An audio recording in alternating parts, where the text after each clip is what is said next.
はい、動画をご覧いただきありがとうございます。ハリキュー整骨院石井の石井です。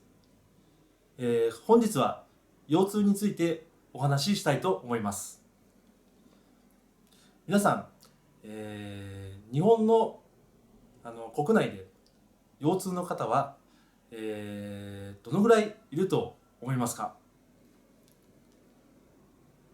はい、約2800万人の方が腰痛をお持ちと言われております。言い換えると、4人に1人が腰痛持ちということになります。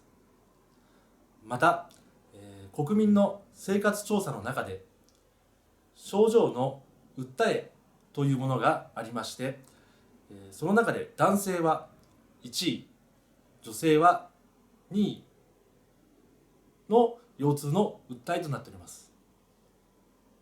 今では国民病と言っても過言ではありません。はい、皆さんは腰痛と聞いて何を思い浮かべますか？腰痛の中で、聞いたことあると思うんですけれども、椎間板ヘルニア、ご高齢の方に多い脊柱管狭窄症、そして腰椎滑り症、分離症などさまざまな、腰痛の原因の疾患があります。しかし腰痛の約85%は、レントゲンや MRI に異常が全く出ない腰痛というものがあります。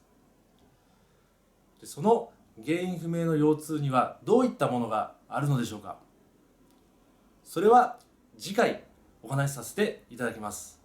今回は以上となります。ご視聴ありがとうございました。